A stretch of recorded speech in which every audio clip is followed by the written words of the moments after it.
మా కాళీదేవి కథ. ఒకప్పుడు రాక్షస రాజు రక్తబీజుడు తన భయంకరమైన శక్తులతో భూమిని పాలిస్తున్నాడు.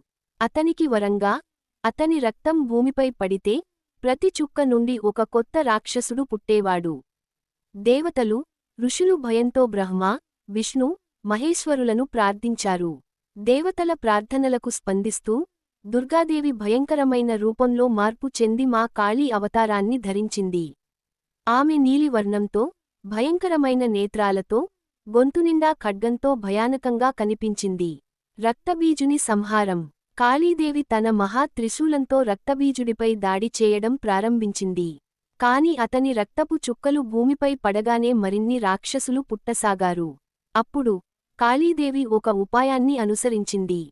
ఆమె తన నాలుకను విప్పి రక్తబీజుడి రక్తాన్ని భూమిపై పడకుండా నేరుగా పీల్చేసింది.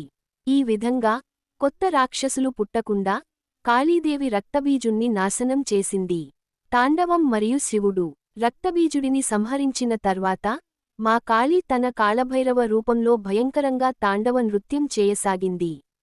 ఆమె భయంకర రూపాన్ని చూసి భూమి కంపించసాగింది. దేవతలు భయంతో శివుని ప్రార్థించారు. శివుడు కాళీదేవి ముందుకు వచ్చి ఆమె తీరక నృత్యాన్ని ఆపడానికి తనను నేలపై పడేశాడు. కాళీ అజ్ఞానవశంగా, అప్రమత్తంగా శివుని మీద కాలు పెట్టింది. అప్పుడు శివుడిని చూసి ఆమె తన కాళిని వెంటనే ఉపసంహరించుకుంది. దయతో మృదువుగా మారింది. కాళీ మాత సందేశం.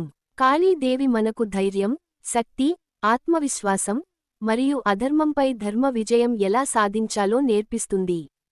ఆమె అనుగ్రహంతో భక్తులకు అన్ని ప్రమాదాల నుండి రక్షణ లభిస్తుంది. ఈ కారణంగా నవరాత్రులలో, ముఖ్యంగా మహానవమి రోజున కాళీ మాతను ప్రత్యేకంగా పూజిస్తారు.